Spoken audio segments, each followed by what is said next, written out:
new episode of Read, Remember, Repeat. And we kicking this show off, showing some love to Iron Mastery Academy. Shout out Doc Spills and Christopher Terry. They're teaching people how to learn and earn on the go and manage their own finances. It's as simple as matching colors, and you can grow your account. This is needed for the community and definitely for the culture. I said, surround your mind with greatness, some of it will rub off. This is my office. This is where I start my day. And every day I read something. Form a habit of reading every day. It's about Proctor. My goal. And I love what you're doing as far as the read, remember, repeat, because that's imperative, man. And always, always, always, family, remember this. Read, remember, and repeat. How is everybody feeling tonight? You guys are back. Read, remember, repeat. Episode night show. What is this? Episode 6? Episode 6. We got through analytical. We got through, what was the last one? A ranger. So these are things that you want to ask yourself. Am I a ranger? Am I analytical? Am I an activator? You know what I mean? Because that puts you in the ideas of at least structuring the way you do things. You know what I mean? You work on your strengths, not your weaknesses. You feel me? Because you can become more by working on your strengths. You know what I mean? Your weaknesses, you'll have time to work on them, or you can hire somebody else to work on those things. You know what I mean? I think this is dope to learn, especially getting out of this book, Strength Finder 2.0, Tom Rath, and you guys are here again for another episode of Read, Remember, Repeat with your boy, Michael Mugga Boy. And let's go, family. Belief is the next theme out of the 34 themes. If you possess a strong belief theme, you have certain core values that are enduring. These values vary from one person to another, but ordinarily, your belief theme causes you to be family-oriented, altruistic, even spiritual, and to value responsibility and high ethics, both in yourself and others.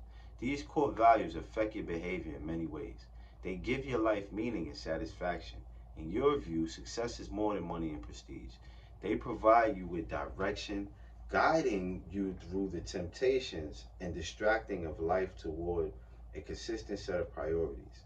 This consistency is the foundation for all your relationships. Your friends call you dependable.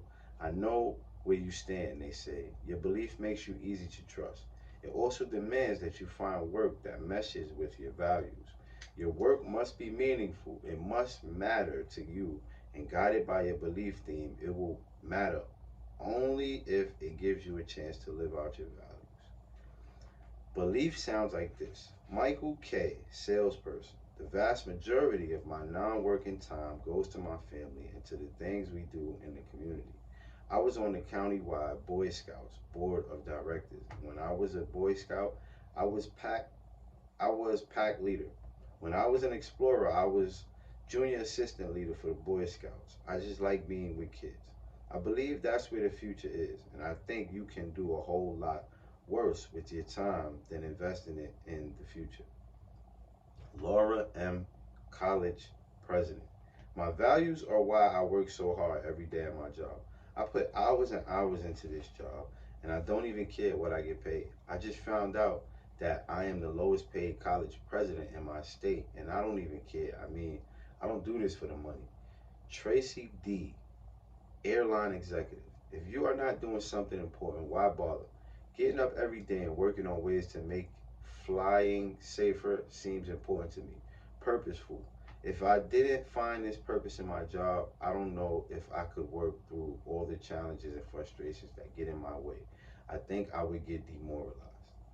Ideas for action. 1. Clarify your values by thinking about one of your best days ever. How did your values play into the satisfaction that you received on that day? How can you organize your life to repeat that day as often as possible? 2. Actively seek roles that fit your values. In particular, think about joining organizations that define their purpose by the contribution they make to society. 3. The meaning and purpose of your work will often provide direction for others. Remind people why their work is important and how it makes a difference in their lives and in the lives of others. 4. Your belief talents allow you to talk to the hearts of people. Develop a purpose statement and communicate it to family, friends, and co-workers. Your powerful emotional appeal can give them a motivating sense of contribution. 5. Create a gallery of letters and or pictures of the people whose lives you have substantially influenced. When you are feeling down or overwhelmed, remind yourself of your value by looking at this gallery. It will energize you and revive your commitment to helping others. 6. Set aside time to ensure that you are balancing your work, demands, and your personal life. Your devotion to your career should not come at the expense of your strong commitment to your family. 7. Don't be afraid to give voice to your values. This will help others know who you are and how to relate to you. 8. Actively cultivate who share your basic values. Consider your best friend. Does this person share your value system? 9. Partner with someone who has strong futuristic talents. This person can energize you by painting a vivid picture of the direction in which your values will lead. 10. Accept that the values of others people might differ from your own. Express your beliefs without being judgmental. Working with others who have belief. 1. This person is likely to be very passionate about the things closest to her heart. Discover that passion and help her connect it to the work she has to do. 2. Learn about the person's family and community. She will have made rock solid commitments to them. Understand, appreciate, and honor these commitments, and she will respect you for it. 3. You do not have to share this person's belief system, but you do have to understand it, respect it, and apply it. Otherwise, major conflicts will eventually erupt. Wow. The next one is command of the 34 Thieves. Command leads you to take charge. Unlike some people, you feel no discomfort with imposing your views on others. On the contrary, once your opinion is formed, you need to share it with others. Once your goal is set, you feel restless until you have aligned others with you. You are not frightened by confrontation. Rather, you know that confrontation is the first step towards resolution. Whereas others may avoid facing up to life's unpleasantness, you feel compelled to present the facts or the truth. No matter how unpleasant it may be, you need things to be clear between people and challenge them to be clear-eyed and honest. You push them to take risks. You may even intimidate them. And while some may resent this, labeling you opinionated, they often willingly hand you the reins. People are drawn toward those who take a stance and ask them to move in a certain direction. Therefore, people will be drawn to you. You have presence. You have command. Family, we're going to let this one, let the sauce simmer right now and let y'all get that sauce. So, you already know.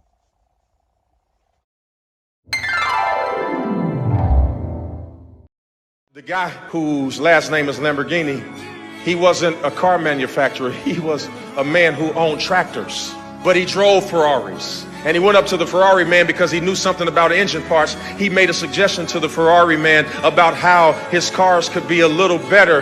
And the man who drove the Ferrari, who owned the Ferrari company, looked at the tractor man and said, your advice is not important. Because see, sometimes you don't understand that there are Ferrari people now, but you have a Lamborghini destiny.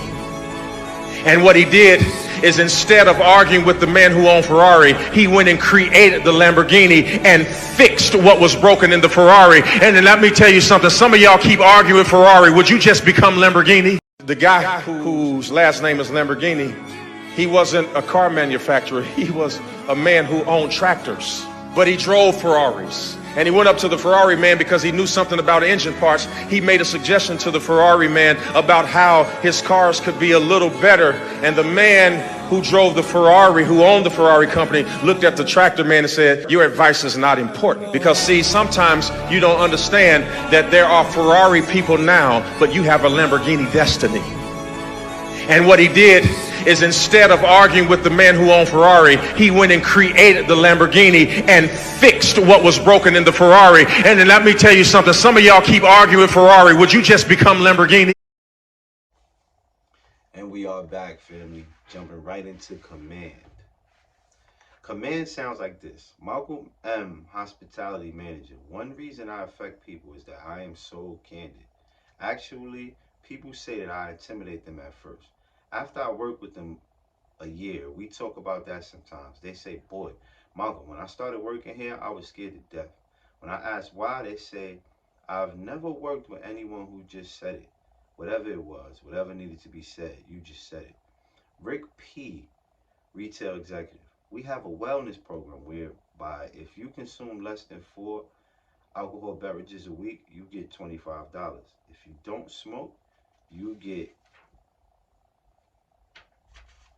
$5 a month. So one day I got word that one of my store managers was smoking again. This was not good. He was smoking in the store, setting a bad example for the employees and claiming his $25.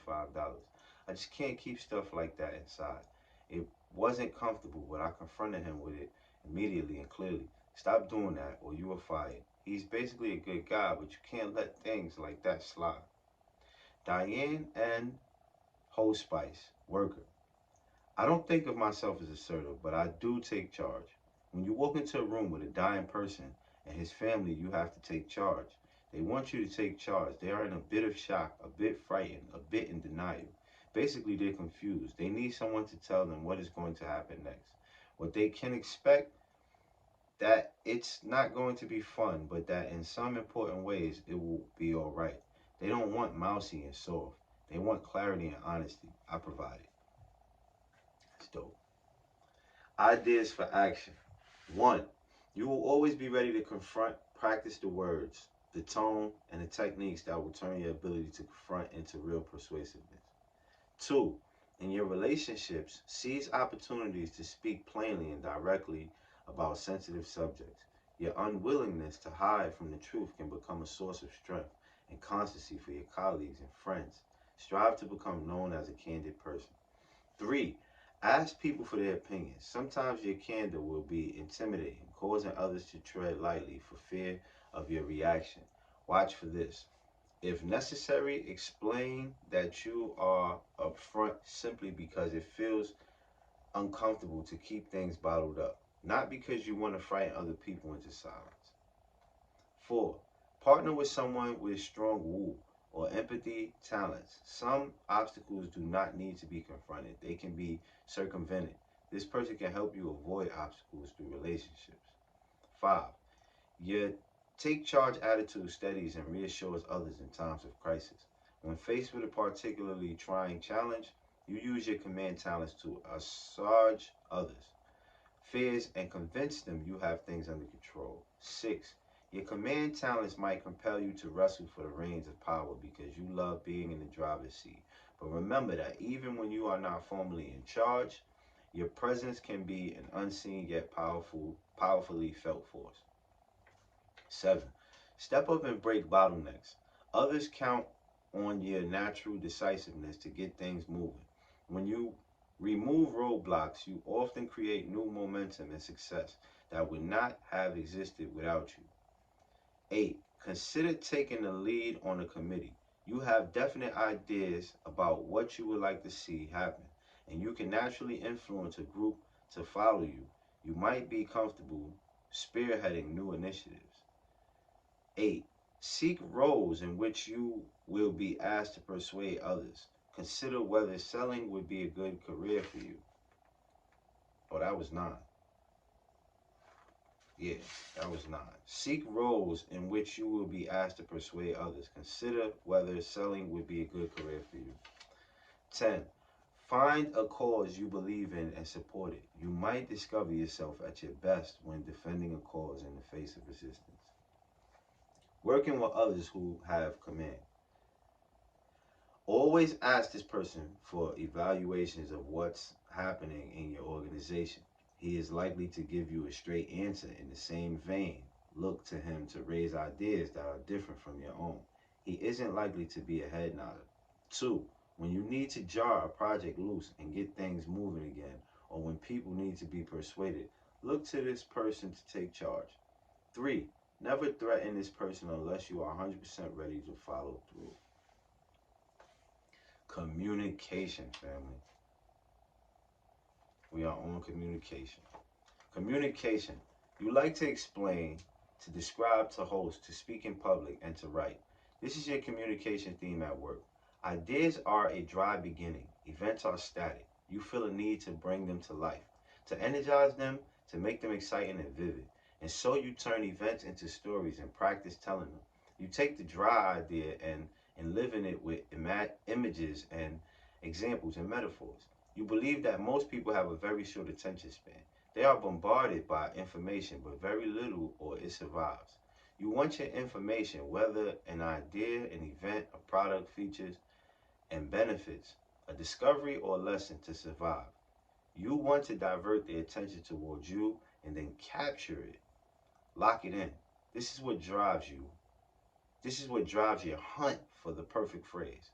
This is what drives you toward dramatic words and powerful word combinations. This is why people like to listen to you. Your word pictures pique their interest, sharpen their world, and inspire them to act. Family, we are done with tonight's episode, but y'all know what's going on. In the morning, we will come right back to this book and ask yourself, are you a communicator? Are you a commander? Hey, this is some real deep sauce right here. And,